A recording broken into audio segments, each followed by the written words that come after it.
Thank you, Mr. Chairman, and Jai Hind. माननीय श्रीमती अपराजिता सारंगी जी।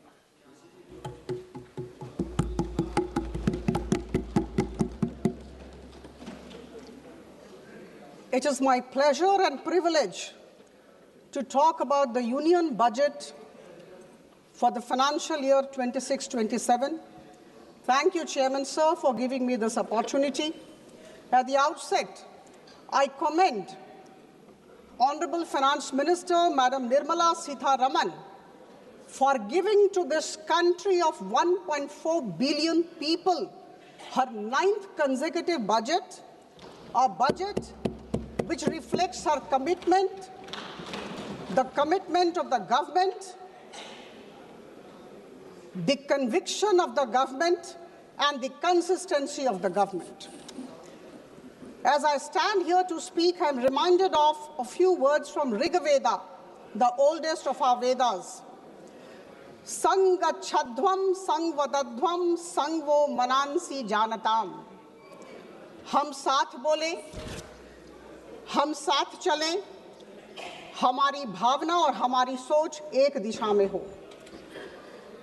My dear colleagues, we are all moving towards one and only one goal in the country, and the goal is to make India Viksit Bharat by 2047. And I can say with all conviction at my command that this particular budget of the financial year 26-27 is definitely a very strong step in our common journey. For the sake of clarity, I must say, my dear friends, that our Finance Minister, Madam Nirmala Sitharaman, framed the blueprint around 3 kartavyas. Number 1, to accelerate and sustain economic growth. Number 2, to fulfill the aspirations of the people and build their capacities. And number 3, to align with our core objective of Sabka Saath, Sabka Vikas. बंधुगण, यह ऐतिहासिक budget सिर्फ संख्याओं का संकलन नहीं है, यह विकसित भारत की यात्रा में हम सब के लिए एक माइलस्टोन है, एक निर्णायक मील का पत्थर है. यह हमारी आर्थिक स्थिरता, सुधार और हम सब के सामूहिक आत्मविश्वास का दस्तावेज है. My dear colleagues, this particular budget of the Union government comes at a time when India is actually moving fast in its growth trajectory, and we must accept and acknowledge this. This is the first budget of the second quarter of 21st century, and that's why it's a very important budget for all of us, for all 1.4 billion Indians. Friends, we are aware of the fact that in 2014, we were the 10th largest economy, and at this juncture, our micro fundamentals are very strong. We are the 4th largest economy, bypassing Japan. We are going to be the 3rd largest economy, bypassing Germany very soon, and our forest reserves are very high. Our exports have gone beyond $800 billion. And I must say here, we have been all listening about inflation rate. The inflation at this juncture, December 25 figure, we are at 1.7%. And here while I say this, I must say that between 2011 and 2014, the average inflation of this country was 9.8%. I must say this, and I think all of us sitting in this house must appreciate this. Friends, the unemployment rate, all of us have been talking about the unemployment rate. It's declining every day, and at this juncture, it is 4.8%. We must realize this. हमारा देश वैश्विक निवेशकों, foreign investors के लिए एक भरोसेमंद गंतव्य की तरफ उभर के आया है, और हम सबको समझना होगा कि इस तरह की जो आर्थिक स्थिति है जब विश्व में हमारी प्रशंसा हो रही है, हम मजबूत जमीन पर खड़े हैं, यह कोई संयोग नहीं है। यह हमारे अनुशासित वित्तीय प्रबंधन, संरचनात्मक सुधारों और स्पष्ट नीति का प्रमाण है। आदरणीय प्रधानमंत्री जी की सोच, की दूरदर्शिता और मार्गदर्शन को मैं नमन करती हूँ। The analysis of the budget of financial year 26-27 makes it abundantly clear that the Indian government has chosen the path of long-term growth. And this is not growth by impulse, this is not short-term stimulus. This is possible because of sustained, continuous investment in infrastructure, in institutions, in industrial capacity and upskilling. We must realize this. And these four things which I talked of are extremely important when a country aspires to become a developed nation. As was told by Honorable Madam Sitharaman in her speech, the expenditure today stands at 53.5 lakh crore. We must remember this. And the fiscal deficit stands at 4.3% of the GDP. My dear friends, we are in a very difficult global settings. I think all of us are aware of this. All my esteemed colleagues who are present in this house, it's an age of global uncertainty. And in this age of fractured global order, the government of India has decided to keep building. Charai veti, we must remember this. There is a massive scale-up in public capital expenditure. I remember in 2014, it was just 2 lakh crore. We must appreciate this. Rupees 2 lakh crore in 2014-15 has gone up to 11.2 lakh crore rupees in 2025-26. And now, with all pride, with all happiness as a citizen of the country, I can say that the public capital expenditure has gone up to 12.2 lakh crore rupees, which is 4.4% of the GDP, and it registers a 10% increase over the last year. And friends, we are aware of the fact that if the capital expenditure grows, then it definitely has a large multiplier effect on the economy. Urban transformation. Urban transformation is a very significant pillar of the budget. Madam Sitharaman talked about engines of growth. The cities, the big towns are today the engines of growth.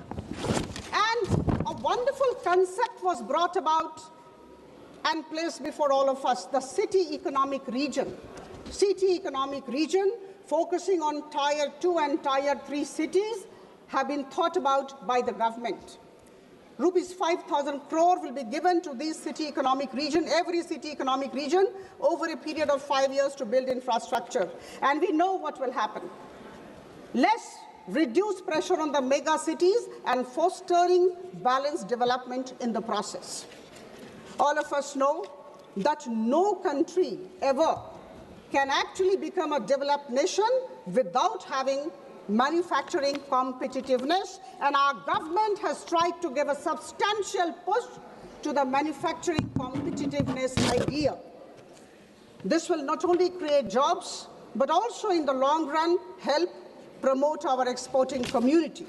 The allocation of rupees 10,000 crore to the biopharma sector will not only help our people take care of their healthcare needs, but also lead to huge exports. Similarly, there was mention of many important areas which I think we must be talking about wherever we are. India has really advanced forward. There is focus on semiconductor mission 2.0, nuclear sector, rare earth corridors, data centers, and electronics components mission with a whopping 40,000 crore as the allocation. And I'm sure these investments will lead to less import dependency and make India future ready. I think these are things that we are thinking about our country, and I underscore the fact that we are intending to become Viksit Bharat by 2047, and that is why we have to be future ready.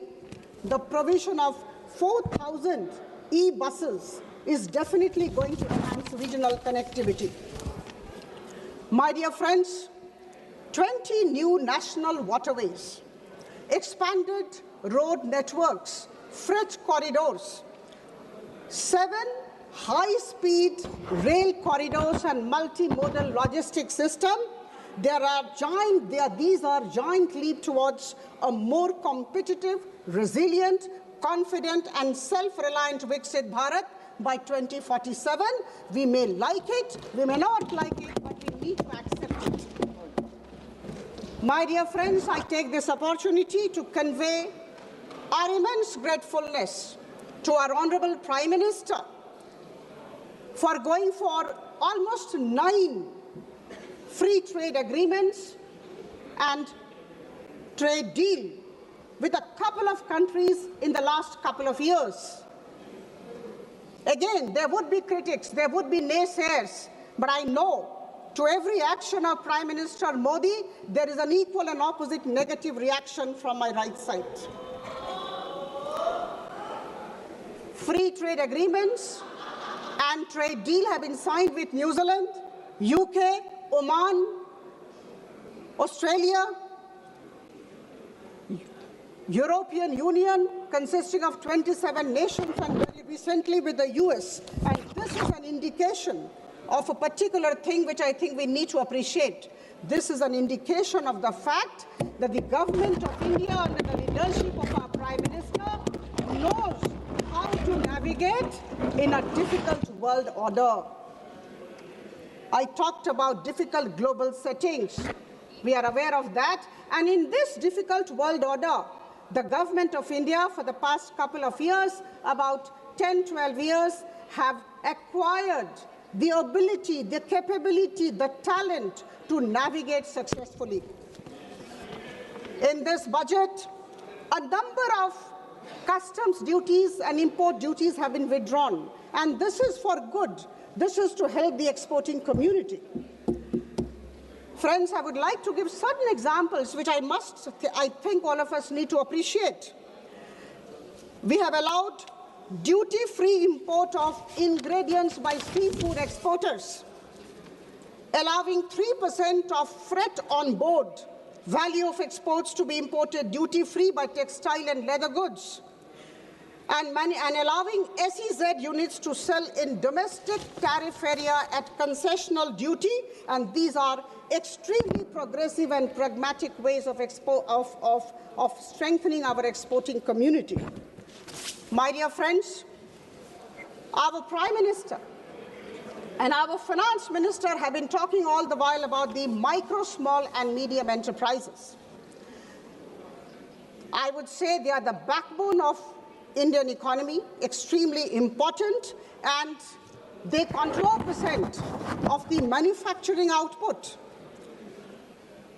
About 49% of India's total exports, and around 31% of the national GDP.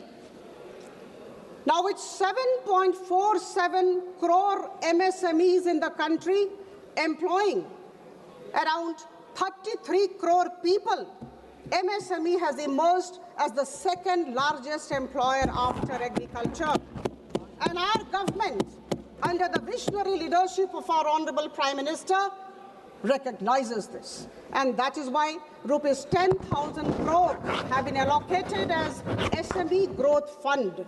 And there is a great concept, and the concept is nurturing the champion MSMEs. I think this is something very interesting, very innovative, and we all need to stand together and appreciate. Friends, a healthy India is a prosperous India. And here I must like to inform all of you, or rather help you recall, that Madam Nirmala Sitharaman allocated rupees 1.06 lakh crore for the Ministry of Health and Family Welfare in this budget. And this is a staggering 194% increase over the 2014-15 levels.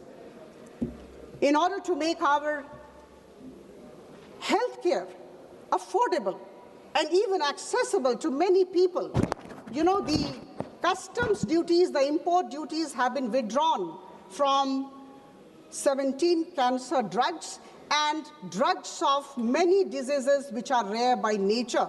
I think this is something for which our government, Prime Minister Modi's government, needs to be commended and complimented.